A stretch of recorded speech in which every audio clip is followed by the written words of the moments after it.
જૂનાગઢમાં અનેક શિવાલયો હજારો વર્ષો જૂના છે। જૂનાગઢનું બાયપાસ રોડ પર આવેલું અલખ મહાદેવ મંદિર કે જે ફક્ત 30 વર્ષ જૂનું છે। મંદિર જૂનું છે પરંતુ તેની પાછળની કથા રોચક છે। ભગવાન શિવની મૂર્તિ હંમેશા શિવાલયમાં અંદર બિરાજતી હોય છે, પરંતુ આ એક એવું અનોખું મંદિર છે કે જેમાં ભગવાન શિવ શિખર પર પણ બિરાજે છે। આ શિવાલયની નજીક અન્ય 2 મંદિરો પણ આવેલા છે, જે ભગવાન ગણેશ અને રામ ભક્ત હનુમાનનું મંદિર છે। ત્યારે આ બંને મંદિર ઉપર પણ ભગવાન શિવ બિરાજે છે। ત્યારે શિખર પર ભગવાન શિવને રાખવા માટેનું શું કારણ છે અને શા માટે ભગવાન શિવ શિખર પર બિરાજે છે, આવો જાણીએ। અમારા ગુરુ મહારાજની આત્માની વિશ્વાસ ધારણા મુજબ જે શિવ આરાધના કરી પછી ગુરુના દ્વારાથી ઉપરની લિંગ નીચેની લિંગ 2 ભોયારું મંદિરનો શિવની પૂજા કરવા, નક્ષત્ર મંથન, કોઈ આત્માનો સંકેત, કોઈ આત્માનો વિશ્વાસ ને કોઈ આત્માનું બંધનથી મુક્તિ કરવાના નામાવલી સેવા પૂજા કરવાથી કોઈ પણ બાબતનું એનું ફળ મળે છે।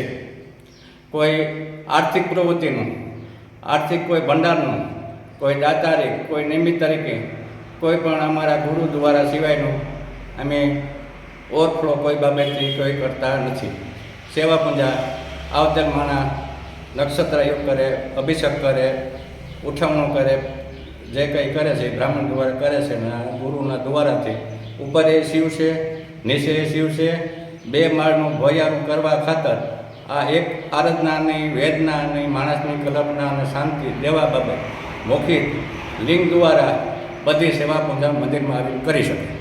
જે રજોથી આત્માના જે જમીનના પહેલાં જૂના મંદિરોની અંદર ભોયરા રાખતા વિશે ગુરુ દ્વારા એકિતામાં પણ ત્યાં પથ્થર, માટી શુદ્ધ રહેતી અને માટી અને પથ્થરના કાંઈની બુડાવાથી ભોયરાનું અનામત અમારા ગુરુ દ્વારા કે ઉપર લિંગ રાખેલી આકાશી શિવ, વેદના બ્રહ્મા અને વિષ્ણુ ત્રણેયનો હસ્તમેળાપ થાય સૂર્ય કિરણથી, પૂનમને કિરણથી, એટલે એનો 2 માળનો ભોયારીનું ભોયરું કરવાથી ન કરવાથી આ પ્રયત્ન 2ના ફળ મળે છે સરખું। ઉપર એ શિવ છે ને નીચે એ શિવ છે। એના મળીએ મારા ગુરુજી પુંજાલાલ બાપુ પ્રેમજીલાલ એના ગુરુદાતાના પોતાના આત્માથી સપના સ્વરૂપ તરીકે એને એક ટુકડો જગ્યા લીધી, પછી એને દીપમાળા તરીકે એના આત્માનો ભાસ થઈ અને આ જગ્યા એની માલિકી લઈ અને પછી ભગવાન શંકરની સ્થાપના કરાવી એની હસ્તક। અનેક શિવ ભક્તો આ મંદિરે આવે છે અને આસ્થાથી ભગવાન શિવના દર્શન કરે છે। આશિષ પરમાર, લોકલ 18, જૂનાગઢ।